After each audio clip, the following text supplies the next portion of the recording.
আপনারা দেখছেন কে কে টিভি বাসন্তী। আজকের আলোচনায় আমি আব্দুল মোমেন লস্কর। আলোচ্য বিষয় গনোরিয়া ও সাইকোসিস রোগে হোমিওপ্যাথি ঔষধ অ্যাকোনাইট নেপিলাসের ব্যবহার।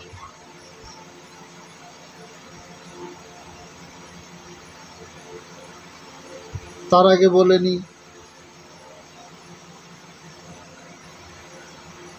বারবার দেখতে থাকুন।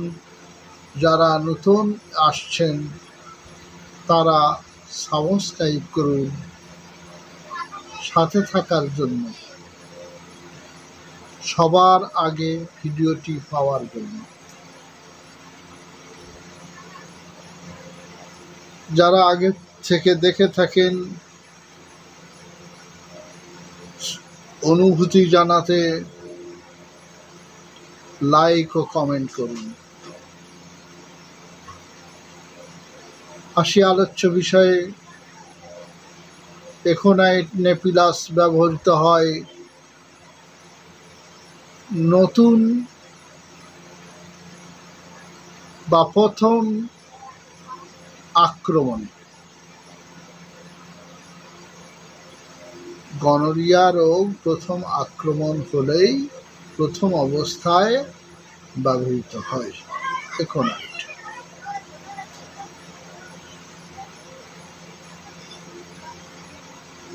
প্রচণ্ড জ্বর থাকতে পারে, প্রস্রাবে কুণ্ঠন থাকে,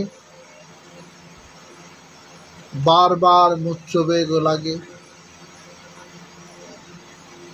অল্প অল্প সামান্য সামান্য মূত্র বাহির হয়,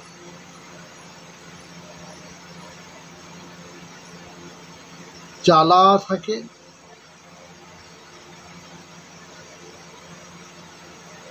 মানসিক লক্ষণ অর্থাৎ মৃত্যু ভয়, পিপাসা এবং অস্থিরতা একটি তো থাকেই থাকে। অ্যাকোনাইটের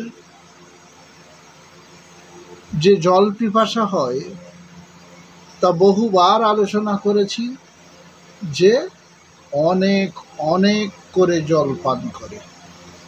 যখন ধরে জলপান শুরু করে তো অনেক অনেক করে জলপান করে, অল্প জলে তার পোষে না।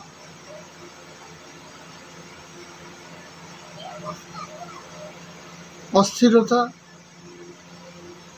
ছটফট করার ব্যাপারে তো বারবার বলেছি, কারণ অ্যাকোনাইটে এটা থাকতেই হবে।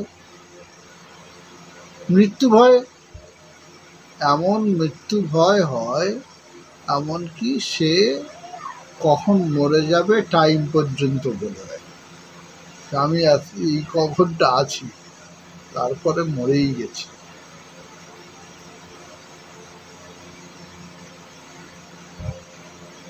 এই অ্যাকোনাইটের মানসিক লক্ষণ যদি না থাকে,